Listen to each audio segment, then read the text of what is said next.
Hello and welcome back to the Movies Made Us Do It. Me and Matt are back. How are you, Matt? I am pretty good, sir. Yourself? I am very well. I'm very well. I'm very excited to talk about this film today because it is honestly probably my favorite Hammer horror movie. And that is, of course, The Devil Rides Out. I can never decide. This is probably my favorite, but Quatermass and the Pit comes a close second.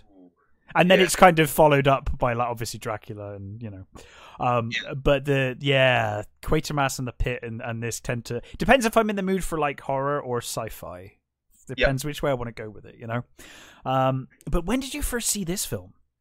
I think this would have been another late-night TV job.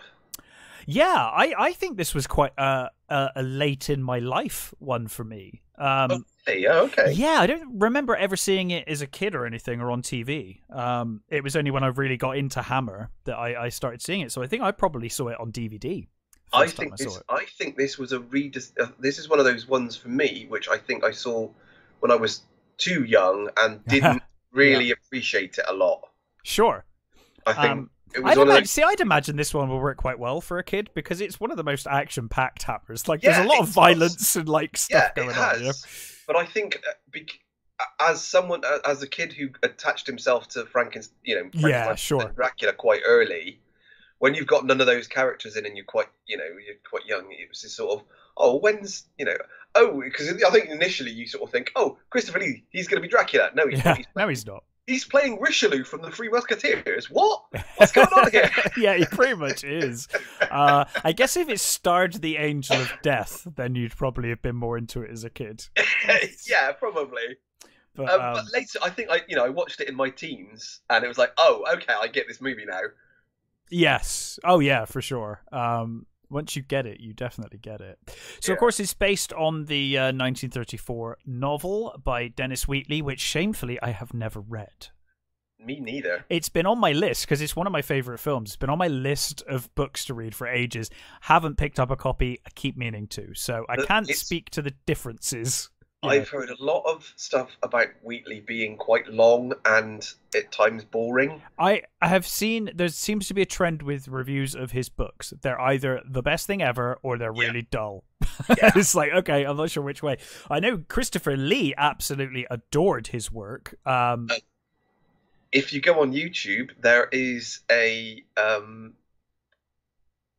audio of Christopher Lee reading it out, which I started. So I might give that a go instead. Yeah, that's fine. I think it's probably better that way. I've started that, and it's a lot. So I've only listened to the first bit, so not a lot, but it's a lot different. Interesting. Yeah, because this kind of feels like almost an action horror of sorts. It was adapted by Richard Matheson. Yeah. Who did, I Am Legend and stuff. Now that I Am Legend I have read. Oh, that should be on our list, actually. I Am Legend. I don't mind. I'd be tempted to go for Vincent Price. Go with the original, but then I do love the Omega Man too. So I do as well. I've got a real soft spot for the Omega Man. I don't know. I haven't seen it for a number of years. Oh, it's still great fun. I've seen relatively recently. I think that still holds up as an older film. Yes, yeah, and it's more with vampires, isn't it? In that one, but they're both great. Let's not talk about the. Oh, I Am Legend. No, let's not talk about that. The annoying thing about that movie is, if you read a lot of the sort of the stuff about it, it sounds like it could have been a really good movie. Oh, the original plan actually sounded pretty good. Yeah. Yeah. Yeah, just one of those, typical bloody situations where they ruined it. Yeah. But never mind. Anyway, The Devil Rides Out, directed by Terence Fisher, and we open with a score that can only be written by James Bernard. Yes. It's like, the most Hammer opening, music-wise. It's a great score again. Oh, it's fantastic. It's just, he's got such a style. It's so iconic with the Hammer whenever he does like a Hammer score. It's like, and I think if I remember rightly, this is the score he wanted played at his funeral. Oh, really? I didn't know that. That's interesting. I'm sure I heard that somewhere, which is bloody cool. I like the idea of that. Yeah, I love the opening of this movie. The graphics are awesome. The music's awesome. It's just a really nice slice of Hammer horror. Yeah, and a nice introduction to the two characters as well. You've got Lee sort of with watching his friend come in on that fucking awesome bike. Yeah, Rex comes in by plane. Rex is such a badass in this movie. Like the amount of scenes where Rex is like, "I'm just gonna punch everyone." Yeah, it's like awesome. I literally was gonna say Rex's idea for facing anything is I'm gonna punch it in the face. He's like, "Wait, the windscreen's frosted up, punch it." Yeah, he's literally Wreck-It Ralph. Yes, he just goes full on. And I love it at the end. It's the only time that doesn't work. Yeah. Every other time throughout the movie, he just succeeds by just punching the shit out of everyone. Yeah. But yes, so Rex arrives. Leon Green as well, in a really weird thing. Leon Green was dubbed by Patrick Allen. Mm-hmm. Which Patrick Allen has got an amazing voice. He does. I mean, one of my most fond voiceovers for Patrick Allen is from the first season of Blackadder. Yeah. But the thing is that there was nothing wrong with Leon Green's voice. No, it is odd, isn't it? It's an odd choice. I have no idea why Hammer decided to dub him. It's very quick, very strange. It is a strange decision, but I guess that's the way they decided to go. But yeah, we get Rex arriving by plane. Kind of sets him up as an action hero from the start. Really, it does. He's a bit of a. I mean, he's quite a beefy looking. He is. Yeah, he looks like he's pretty suave. They knew what they were doing when they were introducing him. He's your sort of full on hero type. Yeah. But Nicholas greets him at the airfield, and they get picked up by Nicholas's driver, and they're meeting for their reunion, which I guess is an annual thing. And Rex asks where Simon is, and Nicholas says, I haven't seen him for months at this point. And Rex suggests, let's go to his apartment. And Nicholas says, actually, he's got his own house now. And what a fucking house it is, too. Yeah. He's got the great observatory on the back. The observatory is so cool. I love, though, that Rex asks Nicholas, he's like, do you know where it is? And Nicholas kind of nods at him, but then just tells the driver to go to his house. So, okay, I guess the driver knows where he is. The speaking tube on the car is brilliant. Yeah.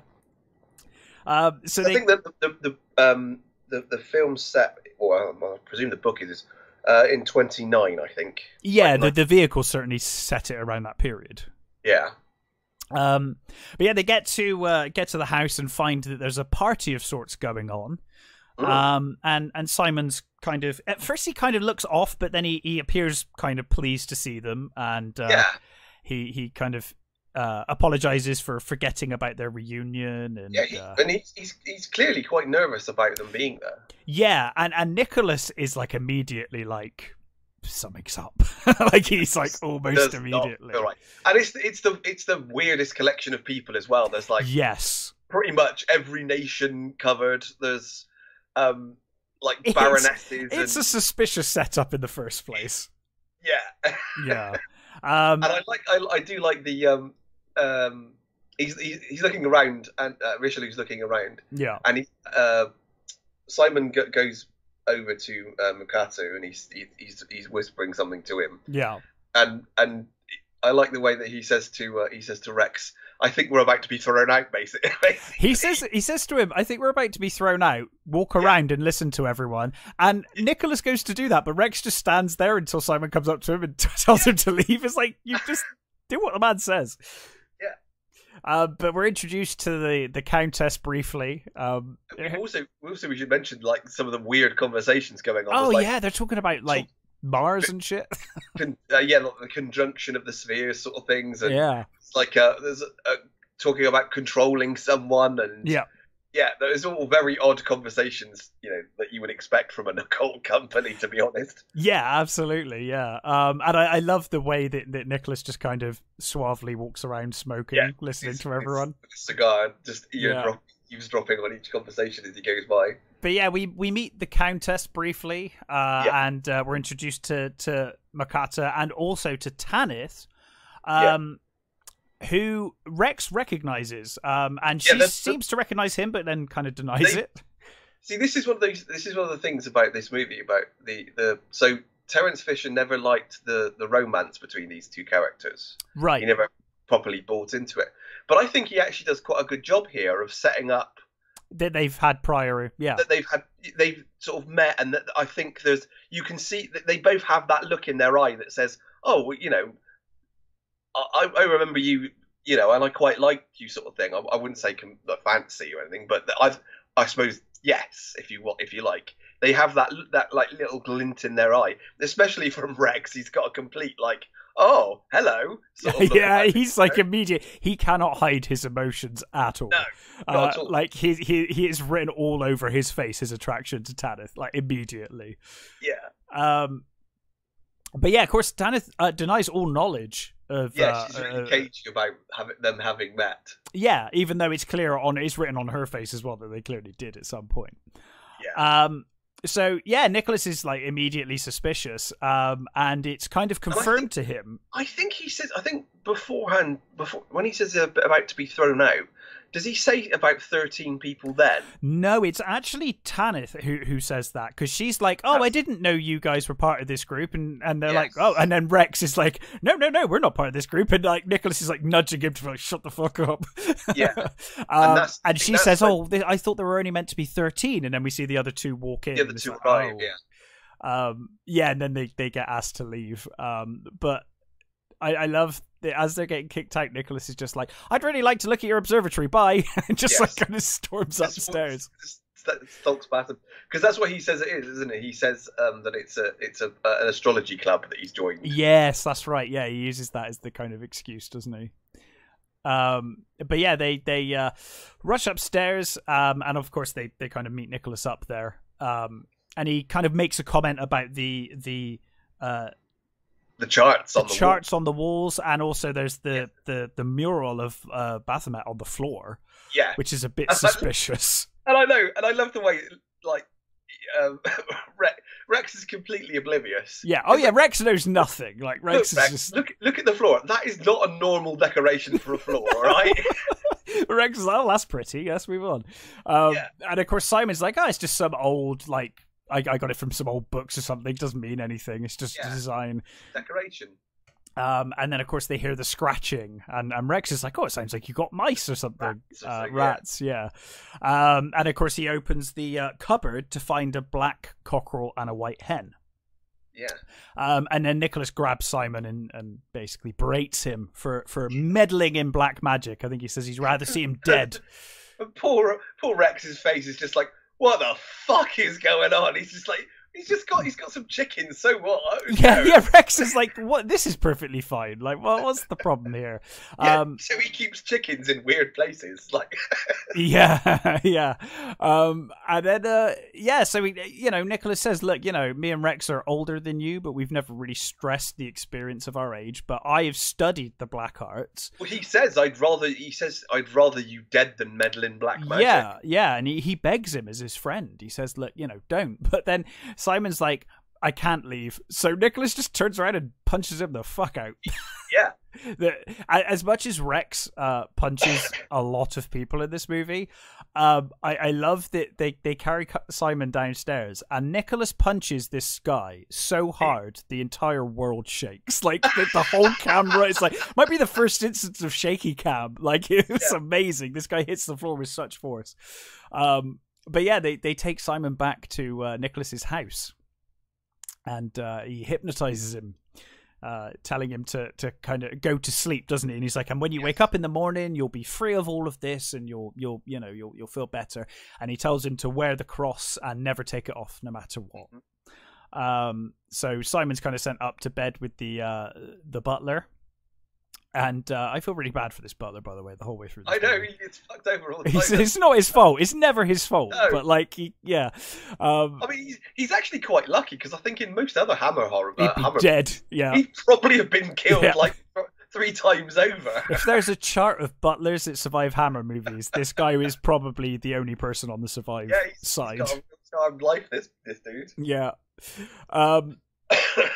But yeah, so they leave Simon in bed, and then Nicholas kind of tries to explain to Rex, who thinks it's all like hocus pocus and mumbo jumbo.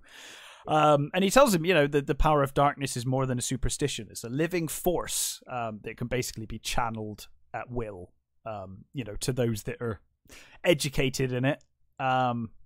And then meanwhile, we get that great scene where Nicholas kind of wakes up in a trance and he starts to choke himself with his own, with the crucifix or the cross. Sorry. Wrapping the crucifix around his hand and starts twisting the chain to choke himself. Yeah. And then we see him ringing for the butler as well. Yeah. And then of course, then the butler comes back down, and he's like, I thought I'd better return this cross to you. and like Nicholas is furious. He's like, why the hell did you take it off of him? And he said like he was like black when I got to him. Yeah, his tongue was protruding and everything. Yeah. So they realize that he's probably escaped back to the house. Yeah, they run upstairs, and he's gone. Yeah. Windows open. That happens a few times in this movie as well. Window open, wind blowing through. Absconding in this movie. A lot of car theft and absconding. Yes. I will get to that later, but I feel so bad for Richard and Mary in this movie. Like, these fuckwits turn up and just fuck their life up. Just fucking, they had nothing to do with this. Yep. They were going to have a nice picnic, then they get their car stolen and crashed, and it's like, Jesus Christ, guys, a daughter kidnapped.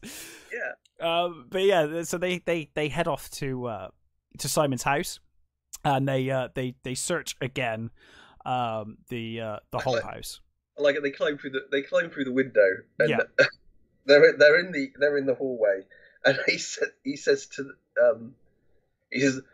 Richelieu says, I think we should stay together, and Rex just goes, nonsense. He says, if I even so much as smell something, I'll scream or something. Oh dear. But they end up meeting up in the observatory, having found nothing. And they find the cockerel and the hen still alive, so the ceremony wasn't completed. Again, Rex has a little line. Well, at least we saved them. At least we saved something. We've done some good. But yeah, Nicholas says that, unfortunately, they're going to have trouble tracking people down because they don't know their real names. And he explains it as part of the left-hand path. These cultists take the name of past notables within the cult as part of their rebaptism. Yeah. And he points out that Tamith is, I can't remember, the goddess of something or other. And that, they assume at this point that she's been rebaptized with that name. Yes. So yeah, they continue kind of searching for clues, and then there was one that I actually thought was quite funny in this bit when they go up the stairs to the observatory again. Yeah. When they look over, the door is just slightly ajar. Right. And then when they walk over to it, it's fully open. Right. I didn't actually notice that. There are a few things I noticed in this movie, but that's not one of them. There are some very.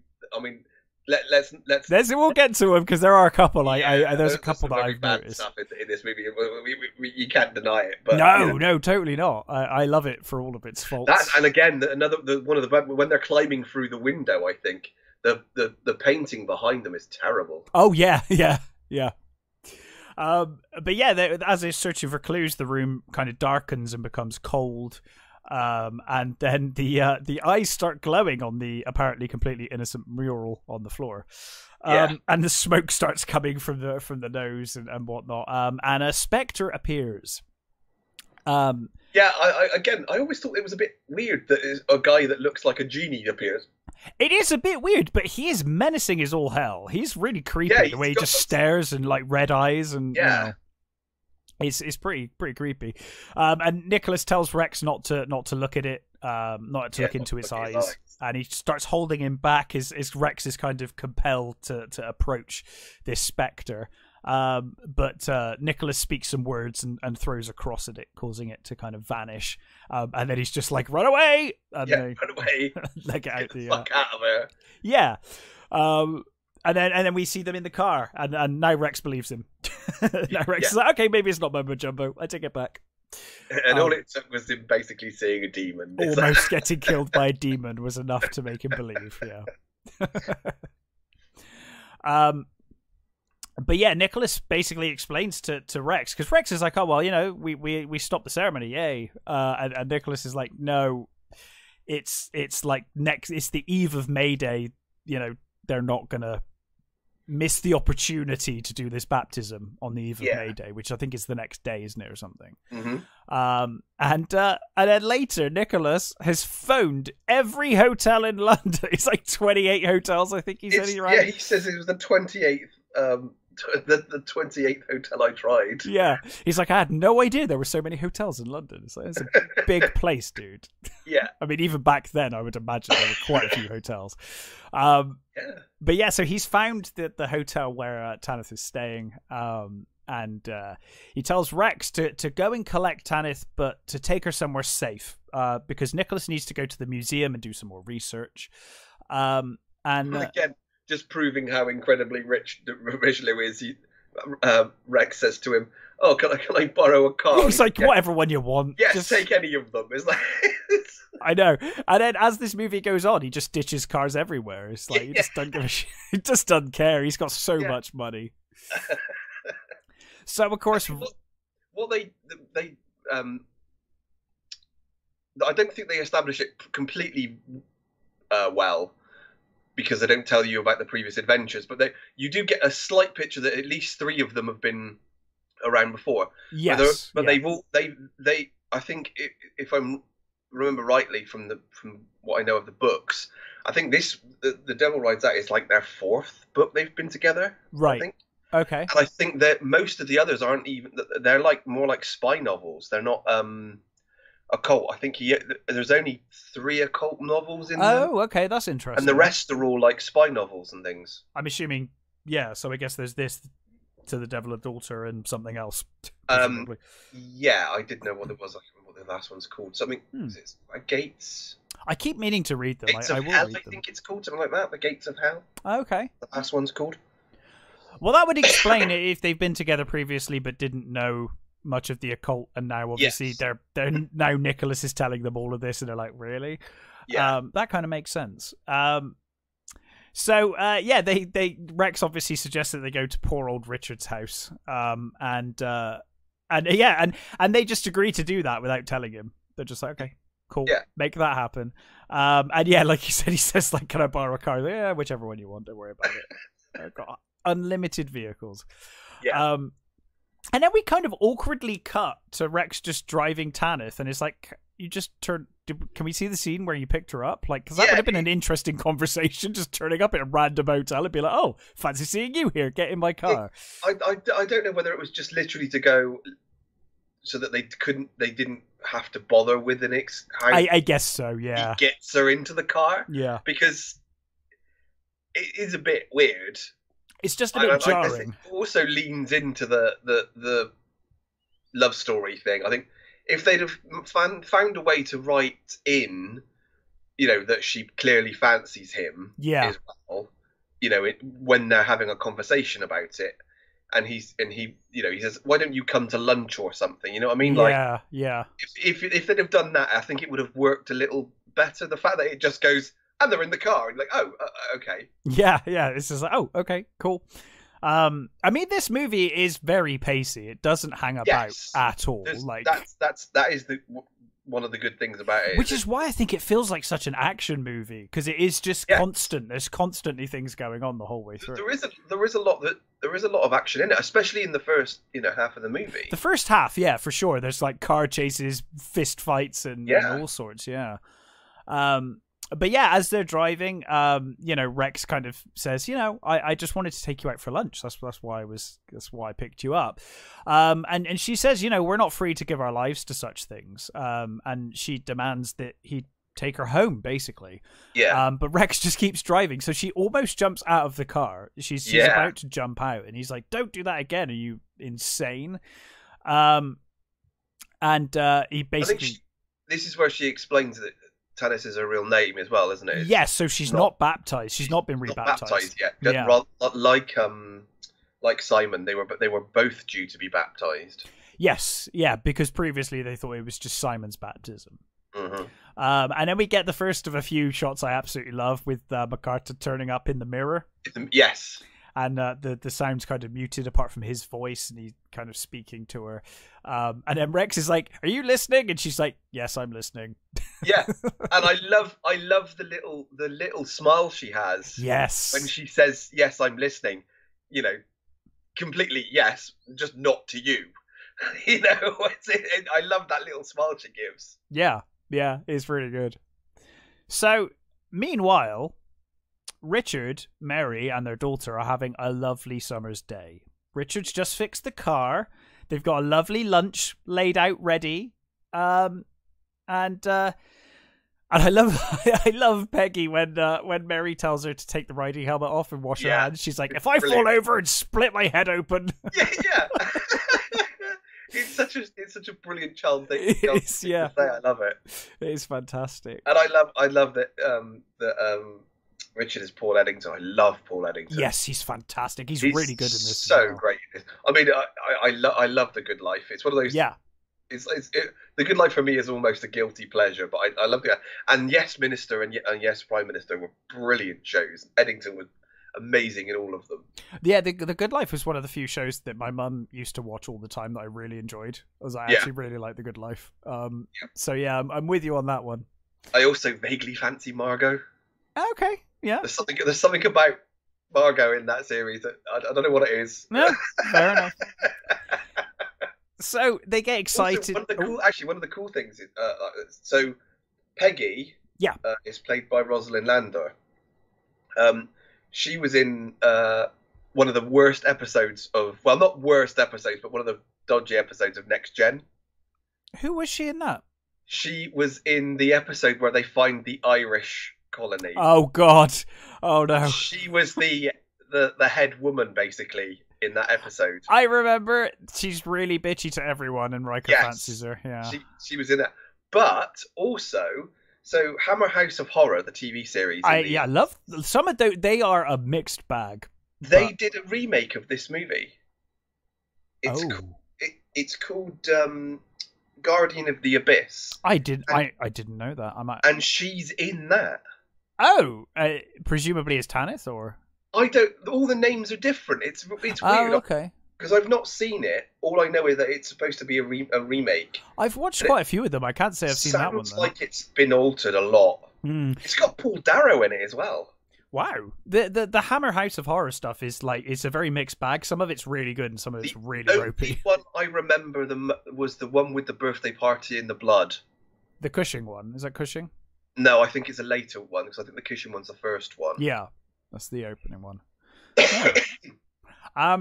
But yeah, I just thought that was quite funny. Oh, that is funny. I had no idea. I'm gonna have to check that out now. Just to see the difference. But I imagine it's much lower budget. So. I'd have thought so.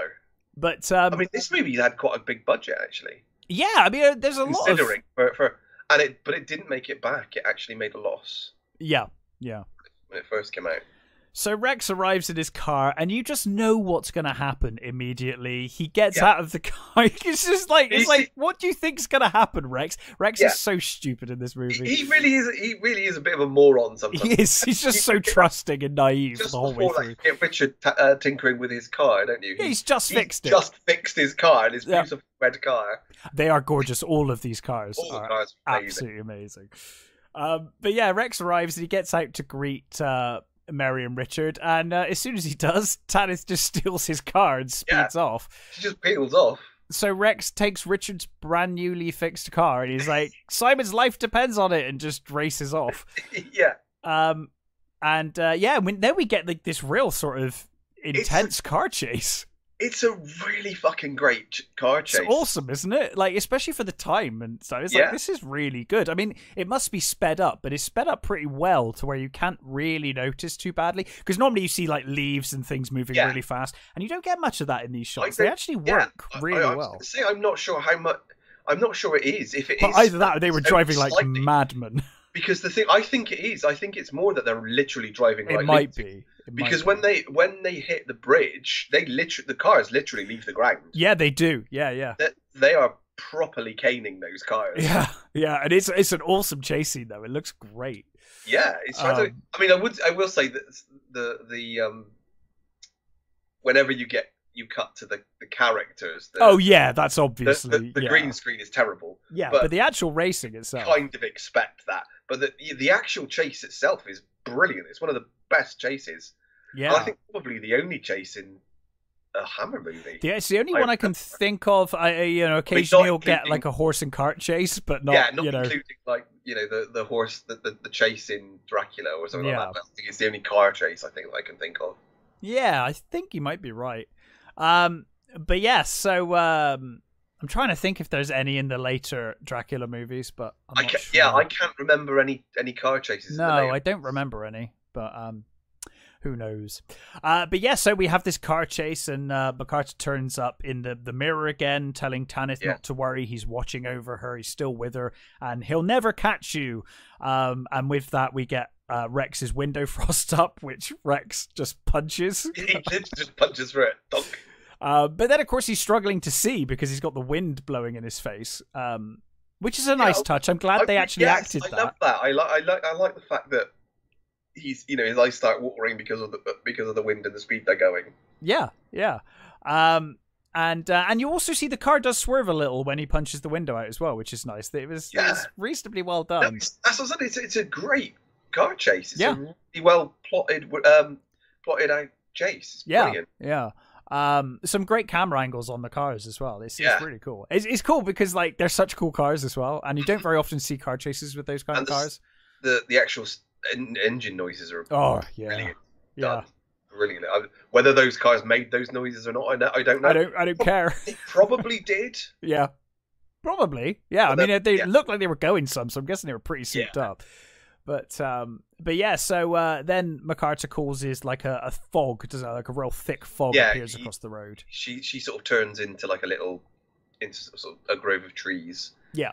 What looks like a little side road or something, and the mist comes down.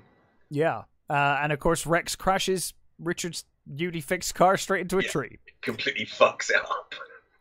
Yeah, it really does. I mean, when he wakes up, you could tell they did everything they could to not damage the car whilst making the car look like it's crashed. Yeah. they tried their best.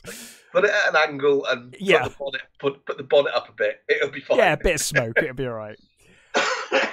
So yeah, Rex comes to sometime later, and then he's almost run over, and it felt really comically by the Countess, who's that is. This is really funny. It makes me laugh every time. It's the look on her face. She just looks so angry, and she's just like, she doesn't know what's happened. She's just driving along. She's like, oh, fuck this guy. It's almost comedic because you've got this little old lady, who can barely see over the steering wheel, and she's slightly cross-eyed anyway. Yep. And that one is sped up. You can see and so that one is I think definitely unintentionally funny. It makes me laugh every time I see it. It's hilarious. But yeah, so it's weird because she like races by him at such speed, but he still manages to find where she went on foot, so she couldn't have gone very far. I guess they were almost at the site when Tanith lost him. Yeah, but yeah, he finds Makato hoped that the crash would kill him. Yeah, absolutely. So yeah, they get to Makata's house, and then he follows them out to the baptism site. Where we see like all of the cultists gathered with Makata. Yeah, he sneaks into the back of a car, doesn't he? Yes, he sneaks into the back of a car. Of one of the cars when they're all leaving, and they're all regaled in their cloaks and robes. Yeah. And then we see the sacrifice of the goat at the altar of this this baptism site. The crowd kind of cheer and triumphantly cheer as the blood's held up and whatnot. It is one of the tamest orgies I have ever seen. Yeah, they're all just kind of like pushing each other a little bit and like rubbing into, like bouncing into each other. It's like a really tame mosh pit kind of thing going on more than anything. But yeah, and then And Rex is like, okay, this is above my pay grade, and heads off to phone. And I don't know how long this goddamn thing's going on for, but he heads off somewhere to find a phone to call Nicholas. Yeah, I'm guessing it goes on for hours. Must do, because like Nicholas drives out there to meet him, and it's still going on. Yeah. And I'm guessing maybe it's just quite close, or that Nicholas wasn't that far away. But yeah, so Nicholas gives Rex some salt and mercury to protect him and Simon from the evil forces, and he tells Rex that he's got his own protection, and we find out what that is later. He's got like the equivalent of like a I don't know, a magical nuclear bomb is like the kind of the way it comes across. Yeah, so they find the baptism still going on, and there's this shot, and I don't know if this is one of the shots you picked up on, but Tanith gets covered in blood, and it looks like the actress just got blood in her eye, because she looked thoroughly fucked off in one shot. Like, she was not really pleased. Yeah, she really goes back, doesn't she? She's like, oh.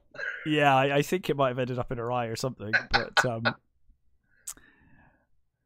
But yeah, so, and then Baphomet appears, the goat appears, and Nicholas is kind of, looking on in horror. And he says, if only we had some light. And Rex is like, I know light car. Goes to get the car. And, yes. The goat was played by, uncredited by Eddie Powell. Oh, really? I didn't know that. That's cool. Who was Christopher Lee's stunt double. Yeah. Yeah. It's a great image. Like, imagery is like fantastic. I like it. I think it's you can tell you can say that it looks a little cheap, but I actually think it still holds up pretty well. It's still a pretty. I think it's quite a good creepy depiction. Shot. Yeah, I like it. Yeah, I really do like it. And I do like the fact that he's just sat there cross-legged. It's. Yeah, he just appears. He doesn't do. I mean, he doesn't need to do anything. No. He's just showing himself to the crowd. But yeah, of course. So using the car, they speed in. Throw across it at Baphomet, causing him to disappear. And then Rex punches everyone. Full on action mode. I love. Oh yeah. He gets. Richler gets in the car, and Rex literally, rams himself onto the side of this car, ready to grab. Simon and Tanith. Simon, and he throws this car around. Yeah. And he's just there punching. He just punches everyone. This woman walks up to him, not even sure if she was going to attack him. He just punches her straight in the face. It's like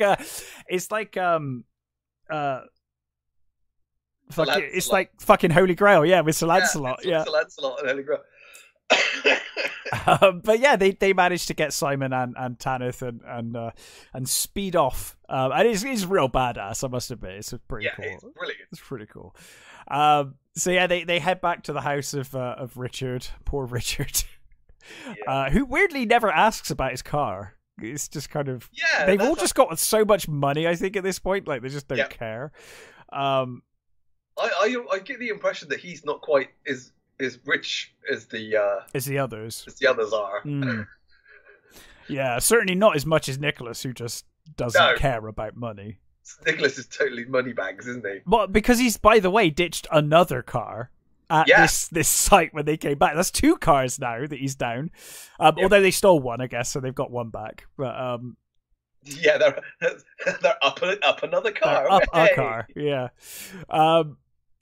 But yeah, so Nicholas explains everything to Richard and Mary, and he says that Simon and Tanith need rest and sleep. But he tells Rex to watch over Tanith and to call him if anything happens. Yeah. And later we get a scene of Rex kind of telling her there's nothing to worry about, and she says, like, I've got everything to worry about, like, you don't understand. But yeah, Nicholas kind of talks to Simon and explains to Richard and Mary, who are, as Rex was, kind of disbelievers. Completely skeptical, yeah. Yeah. But Nicholas says, look, I've got to leave for a while. One of your missions again. One of my missions, yeah. But Richard, look after Simon. He's not to be left alone for any reason whatsoever. And he heads off. But as he's heading off, we see MacArthur has one of Nicholas's car, the other car. Yeah, he's brought a car back. He's brought a car back, and Mary, the butler answers, doesn't he? And you know, he goes up to Mary and says, you know, that McCarter's here. And I like this. She thinks about getting Richard for a second, and then she remembers that Richard has to look after Simon. So she says, okay, get him to meet me in the library. And he says, look, I've come to return the car. And that I think we've been misrepresented. Me and my cult have been misrepresented. He says, there's no such sort of thing as good and evil. It's all, you know, it's all what you do with it and all that kind of stuff. Yeah, it's neither good nor bad. You know, apart from the fact it's Charles Gray and he's clearly menacing. Yeah, he's clearly menacing. You know, he sounds almost reasonable. He does. Yeah, he does. He does almost sound reasonable. And we should say Charles Gray. This is fucking phenomenal. Oh, he's great, isn't he? Right. You know, he was a brilliant actor anyway, but this is one of his best performances, I think. I think so too. And I think this is probably one of my, if not my favourite scene. It's one of the best scenes in the movie. It's so beautifully done. I completely agree. From the way they come into the room and the way they sit each other across from each other in this. The framing is great. You've got that great shot of them in these, and again, it's the hammer color. Those red chair, settee and chairs. Yeah, absolutely beautifully red, vivid colors. And he sort of sat there, like, you know, slowly getting more menacing as he's talking to her, and she's sat there on the sofa, and she's pulled one of Peggy's dolls over to her lap. Yes. And she's absent-mindedly stroking the doll, which is, I love it. It's such a great shot. It's really good. And as he talks to her, he puts her under his spell. Yeah, slowly, you know, forcing his will on her. Yeah, and he says, you're beneath my influence, and, you know, you have no will of your own. Yeah, and again, they do. The shot here is fantastic. It's great.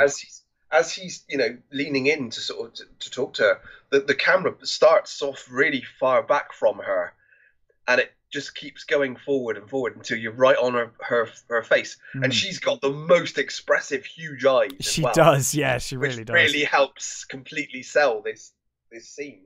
Yeah. And he forces her to tell him where Tanith and Simon are, and she says, you know, that they're upstairs and who's guarding them and everything. Yeah, and he again showing how powerful he is. He just basically sits back and looks up to where they are. Yeah. And they start doing what they're going to do. So Simon starts thrashing around and looking like his sleep is being disturbed. Yes, so, enough for Richard to get up and approach him. So Richard sort of goes over to sort of, you know, check on him, and of course he attacks Richard. Yeah, and then meanwhile we've got Tanith picking up a knife from a nearby wall, and she's intending to clearly kill Rex. Mm-hmm. But then Peggy comes into the library and distracts him. Yeah, just at the last moment breaks his control. Yeah, and breaks his control of both Tanith and Simon, and also Mary, who basically just tells him to fuck right off. She's like, get out. She leaps up and grabs Peggy, and then, you know, tells him to get the hell out. And the butler comes in. And of course, I loved, again, it's Charles Gray, like, menacingly standing sort of over her behind her. And he says, framing and everything is just so good. And he says, I shan't return, but something will. Yeah, he warns her. He says something will come from him that night. Is like, great Jesus. line. Really, really good. So, Mary explains to Richard that McCarter was here. Yeah. And, he says, like, Simon tried choking me. And then, of course, they check on Rex, who is actually asleep and not dead, surprisingly. And they see Tanith running into the woods. So Rex rushes after her. And we get quite a nice moment between them where she says, you know, I almost killed you. Like, I'm running away because I'll hurt people if I stay. I will hurt you. I don't want to hurt people. Yeah, I think it is. You can see why it wouldn't be satisfying to them. But I think sometimes some of the scenes like this one, they do just enough to sort of, you know, make you think that there is something between them, you know? Yeah, absolutely. Not just for convenience of the story. No, absolutely. Yeah, it does feel like there's more to it than that. Yeah. And of course, I mean, love is one of the big kind of motivations later in the movie. So I think it works. I think it works well enough. I wouldn't say it's like an amazing love story or anything, but it does the job, you know? As long as you buy into the fact that it's purely a quick passion thing, that it's a, you know, at first sight sort of, you know, thing. As long as you buy into that, then you're fine. Yeah. So yeah, Rex says, you know, we'll find somewhere to hole up away from everyone else then, you know, and fine. Nicholas then returns and Mary explains what happened, with and saying, you know, Rex is with Tanith. And then we cut to later that night, and Nicholas says, you know, as the night sets in, he's going to really struggle to keep Tanith under control because she's going to be taken as the night falls. Yeah. And we see she's really struggling. She's like tied up and in a barn somewhere, and really fighting against this presence that's trying to take her. I did think it was weird that he says, "Oh, I'll find somewhere to keep her away." Why did you choose a barn? What was that? Yeah, like it's a bit weird. I guess it's away from everybody, but yeah, I guess it's not the best of places though. No. To be honest, but yeah, so I've never quite understood this bit of the movie, but I mean it's fine. But it's kind of like, what were you thinking, guys? So Simon and Mary put Peggy to bed and tell the butler to watch over him. Yeah. And then they've got this protective circle where no demon can enter or harm them, and they all sit in the circle whilst leaving their daughter in a room with a butler somewhere else. Yeah, like, this is not going to end well, is it? No, it's you would have thought. I mean, I know the daughter's not the target, but you know, no. But the don't point take is, the risk. Like, he's already proved that he's willing to send anything to do, you know, and do anything to get to them. It's weird because Nicholas seems so. He's like the man who knows everything in this movie. Yes. He's so on the ball, and to like not do this is like, okay, that was weird, you know? Yeah, he's totally the Doctor, isn't he? Oh yeah, for sure. He's got all the. He's got an answer for everything. He may not be the complete expert, but he knows enough and has access to everything he needs. Yeah. You would have thought he would at least put a protective circle around the bed or something. As well. Yeah. You know. Yeah. I mean, I guess if I would have thought about it, you'd have put her out so that she was unconscious, so that she wouldn't leave a circle. Yes. You put her in a circle, you knock her out so that she couldn't be distracted by anything, and then she'd be safe. You'd be fine. The butler would probably get it, but yeah. Again, which kind of leads on to a bit in a minute, which we will get to. About the circle and what's happening. Yeah. Yes, so they've made the circle. Oh, and Nike, we've forgotten that earlier on Rex has told them that they shouldn't eat anything except for maybe some biscuits and oh yes, yeah.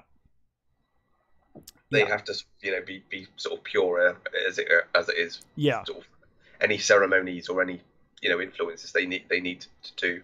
Mm-hmm. So they're within the protective circle.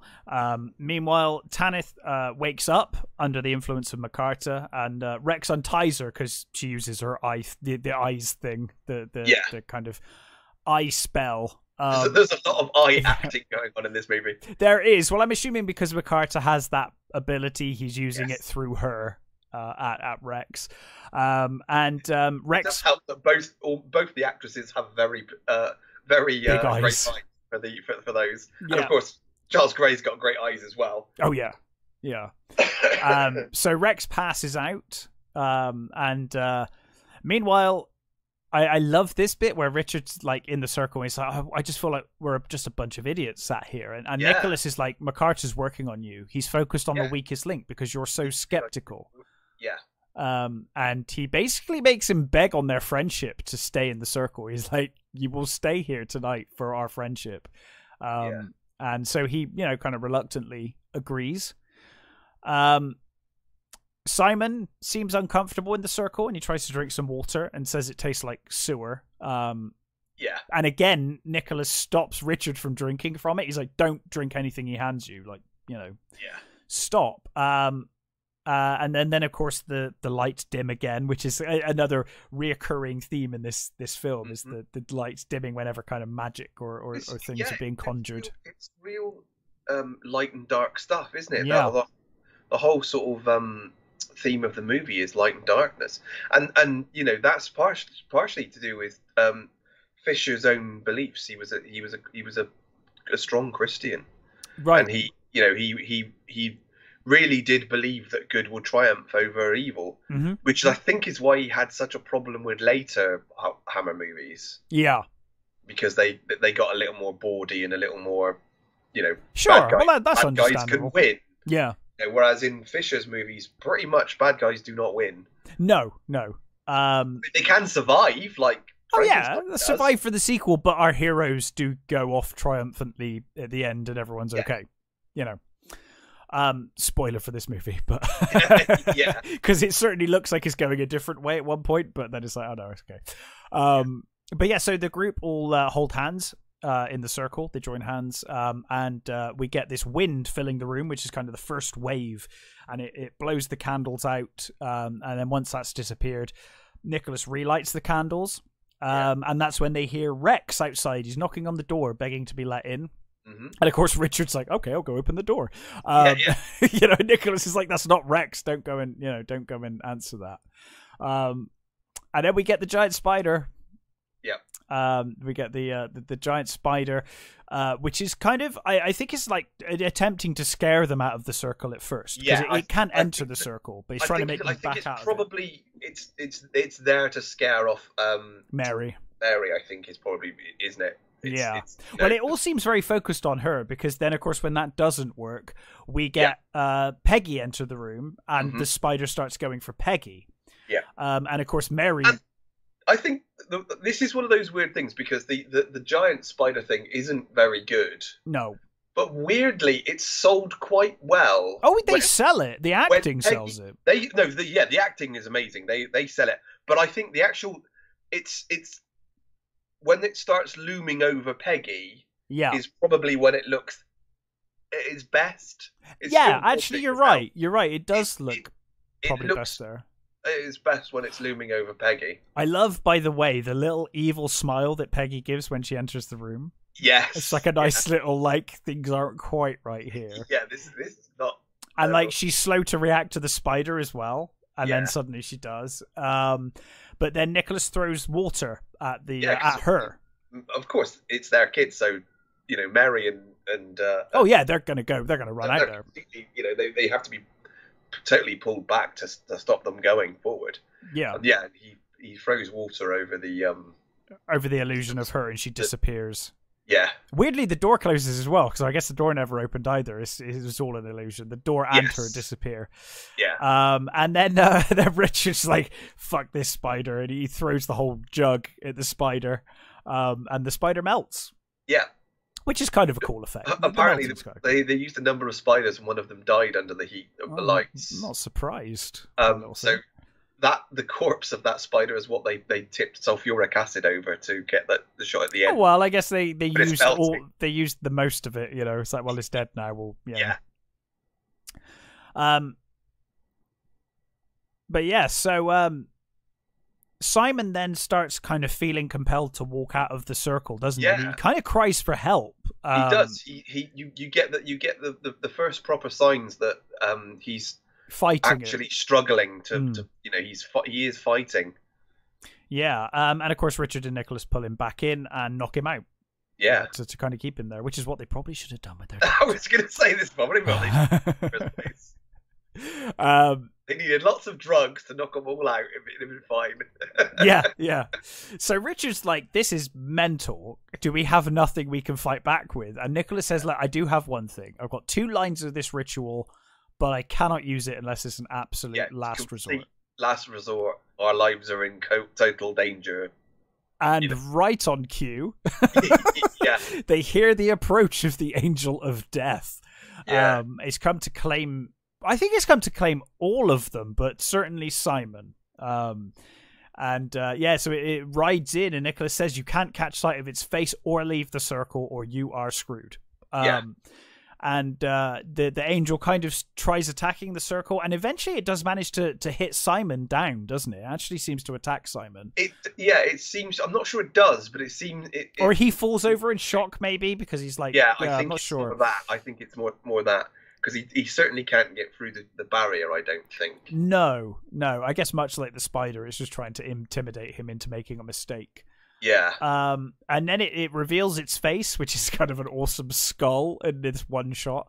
I always thought that was weird. It's like, oh no, it's got no teeth. It looks a bit weird. Yeah, it does look a little bit weird, but it's kind of cool. It's probably a prop from something else that they just mashed into a helmet like that. I think for the most part, the armor and the horse stuff looks kind of cool. Yeah, I like it. Sometimes the wings flapping around, threaten to unbalance it slightly, but I think it still looks kind of cool. And I think it is cool when you get the reveal. What the initial pulling away of the veil to reveal the face. It's cool until you see the face isn't a great skull. It's shown for just a little too long. That's the problem. Yeah, should have been a really quick, glimmer and then move on. And I guess I was thinking about it, probably I guess death does have the power to break the thing, which is why they use the spell. Yeah. So Nicholas recites the passage and sends it away. Simon asks if it's over, and Nicholas says that it is, but then Rex of course appears with a dead Tanith. Nicholas explains that once summoned, the angel of death has to claim a life. And this is what I was gonna bring up earlier, what we were saying earlier. Yeah. So the angel of death has to take someone. Peggy and the butler are upstairs. I know, unprotected. Yeah. So for some reason it took Tamith instead of them.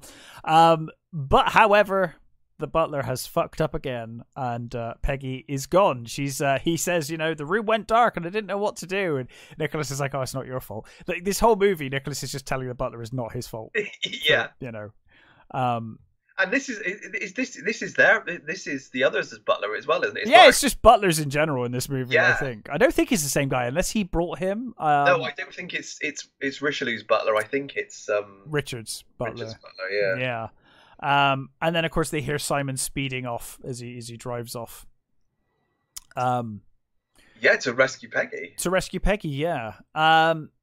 So Nicholas uses a summoning spell to conjure the spirit of Tanith. Yeah, well, they realise that they have no idea where to go. No, they didn't know where to start. Simon was the only one who knew where they were, and he's fucked off. Yeah. The one guy who knew is just driven off on his own, on some foolish mission. They do, and I think the summoning stuff. A lot of the words and things that, like the word that Peter Cushing, not Peter Cushing, Lee, was that Christopher Lee used. They were all stuff that he researched himself. I was going to say he was massively into the occult and stuff. Yeah, so he's probably reading actual things. I wouldn't be surprised. So he got those. He did research and he got all that stuff himself. Because he was a stickler for accuracy in movies as well. Like he always complained about Dracula not having enough lines from the original book and stuff. So. Yeah, well, him and Cushing were both sticklers for their research and having the right, props and things. Cushing was more of the prop guy. He liked having with while he was doing stuff. But Lee was, meticulous about his research. Yeah. And I do like the little ceremony he does to it's great to bring back Tanith, or to bring Tanith's spirit into Mary. Yeah. Of course, Tanith speaks through Mary, and she Nicholas says someone who cares deeply about you has called you back because he needs your help. And she says, I will help because I love him. So we do get that connection. It's like, okay, they were actually in love, and that's, fair enough. Again, it's not the best, but it works. Buying it may vary. Yes, yeah, absolutely. But she can't find Makata. She says that she can see Peggy, but she cannot enter. And all she will say is that there's a winged serpent guarding the way. Yeah. And then Mary, of course, screams and collapses when Rex is an idiot and interrupts. But yeah, Rex, of course, then redeems himself almost immediately by saying, "Oh, it must be the house," because I remember the house having the winged serpent, like gargoyles or whatever on the gate. Yeah. Gate ornaments, basically. Gate ornaments, yeah. So yeah, and then we see Simon approaching the house, and I love the way the doors just open for him as he gets to the front door, and he's basically led into a room where we find MacArthur and all of his, or I think it's like the higher ups of the followers, isn't it? It's not all of them anymore. It's the 13 or the 13, the 12 at this point, or 11 at this point.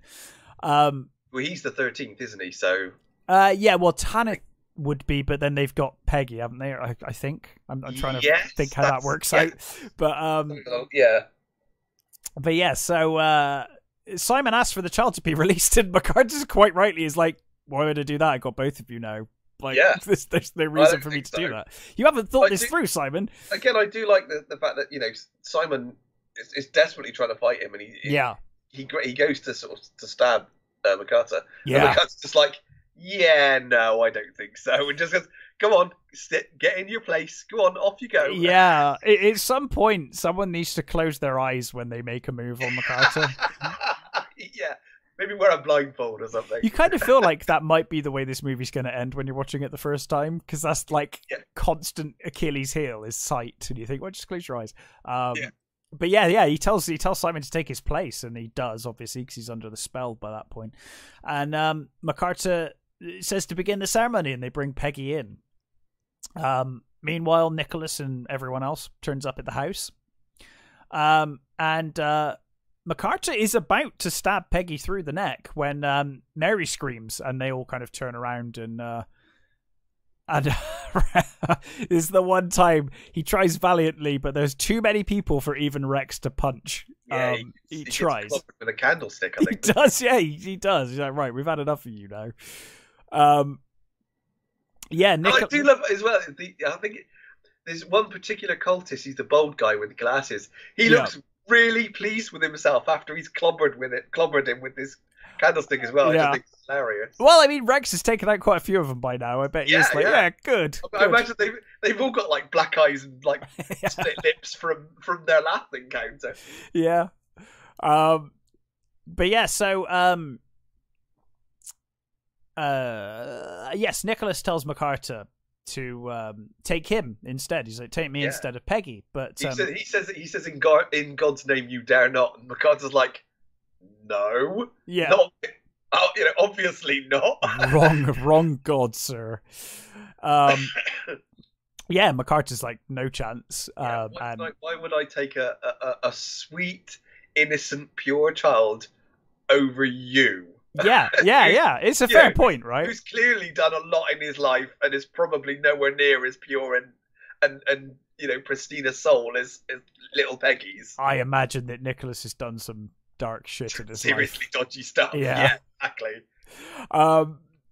So Mary begs with Nicholas to recite the passages again, but Nicholas says I dare not. Can't risk it again.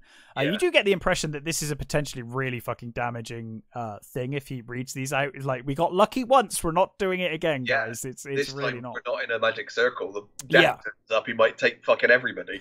Yeah, absolutely. But then we hear a voice as MacArthur's about to stab Peggy. We hear a voice, and it's Tamith inhabiting Mary again. And she walks towards Peggy and MacArthur. She helps Peggy up and tells her to repeat the words that she repeats for the ritual. Yep. And then lightning hits everything, and everyone burns. All of the cultists, it's like, oh my god! It's like lightning inside, and everything bursts into flames, and cultists start dying. And MacArthur kind of screams in pain and falls into the fire face first. It looks like he falls almost like into a pit, doesn't it? Like hell's opened up. The earth's opened up, and it looks like he goes in. Yeah. And of course, the flames are revealing a cross behind the tapestries and stuff. Yes, and basically everything clears away, like magically everything is gone, and it's just like a cleared chapel, isn't it? Yeah, and for a moment you're like, what the hell's going on? But then of course it's revealed why that is, because we see everyone back in the drawing room within the circle. Yes. And they all kind of wake up a bit confused until Nicholas says time's reset. Yeah. Everything's reset back to that period before this. And of course we see that Rex comes in with Tamith, who was missing from the room because her body was in the room. Yep. And Rex comes in with her, very much alive, and he explains that everything's been reset. And of course that leads Simon to ask, does that mean MacArthur's been reset too? But Nicholas says no. The angel of death demands a sacrifice, and MacArthur was the obvious choice. So MacArthur has been taken now in the place of Tamith, because Tamith escaped, so the angel of death has come to claim someone else and claim MacArthur. Yeah. So they all live happily ever after, I guess. Yeah. So it does end well, because you kind of think, oh god, Tamith's dead, and that's that. But no, she comes back. She's all right by the end. She survives.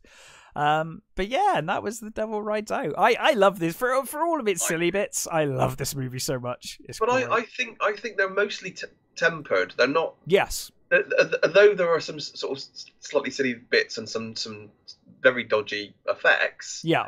I think because the acting is so good, the story's so good, it's sold so well that certainly for me personally, I can completely overlook any of that stuff. I agree.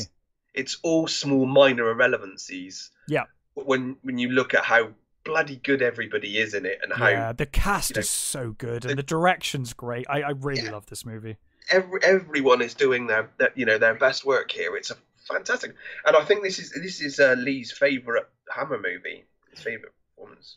Yeah, he's like kind of famously said that he kind of thinks this was the best one, and ironically, To the Devil a Daughter is the worst. I think he hates that movie. Yeah, I don't think he likes that at all. I quite like To the Devil a Daughter. Actually. I remember not being a huge fan, but I'm kind of.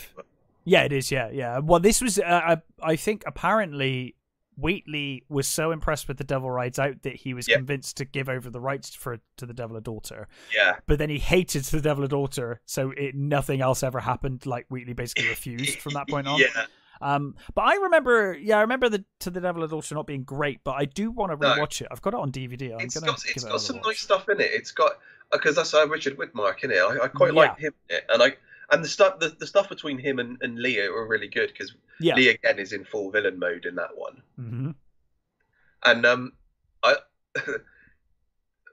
what I love about this one is that Hammer tried to get this done years earlier, but of course because of America, they got money from America at this point. Yeah, they did do. I think this is the last one that this is the last one that the American backers paid for. Mm-hmm. This is the start of the decline. After this movie is the start of the decline of Hammer. Yeah, and the Americans didn't get first off when they first of all they probably misunderstood all of them. Well, they didn't like the Satanist stuff. It's funny though, isn't it? I say misunderstood because I'm like, but good and like God triumphs in the end. Yeah. So if you actually watch the movie, there is the devil in it. The Americans could be very funny about magic and especially then. Yes, they still are a bit now. So. Yes, they are. It took a while for them to get obviously that, and in America, of course, when eventually it did come out, they changed the name to the Bride of Satan because they thought that the original title sounded like a Western. Oh, it kind of does now that you said it. Yeah, it does. I never thought about it like that, but now that you said that, it kind of does. I can see that. It was changed in America to that. Yeah. But yeah, it is. I think it is probably all things considered, if not the best, one of the best Hammer movies. It's certainly up there for me with, the first Dracula and the first Frankenstein. It's in that. And again, it's all Terence Fisher, isn't it? It is, absolutely. Yeah, I don't know who. I mean, this is what the fourth Terence Fisher movie we've done, I think. I think it is. Yeah, it will be now. I don't know who did. I don't know who did Quatermass and the Pit, but if that was also Terence Fisher, I don't think it was. But if it was, that would literally mean all of my favorite Hammer movies are by him. But yeah, I'm not sure. But yeah, one hell of a movie, and yeah, I love doing these old Hammer movies. It's great. Yeah, no, they're fantastic, and also, like we said, you know, Fisher had such a brilliant eye for. He really did. Structure of a scene, and yeah, it's one of his finest works. Such a great movie. I mean, I guess we're running out of the really good Terence Fisher movies, I suppose. But well, that's fine, you know. But yeah, it's nice. It's nice to cover these movies because they are fantastic. But yes, so that was. Oh God, I almost said To the Devil a Daughter. That was The Devil Rides Out, and we'll be back next week with our usual review fare. Don't know what I'm going to review. I might watch Reacher, that series. See how that. I was going to say that's there. Also, the Amazon's just got Cop Shop as well, which I'm going to give. Yeah, that looks kind of interesting. I saw a trailer for that the other day, so yeah, I might give that a go as well. Give us something to talk about together. But yes, thank you for listening, everybody, and we will catch you next time.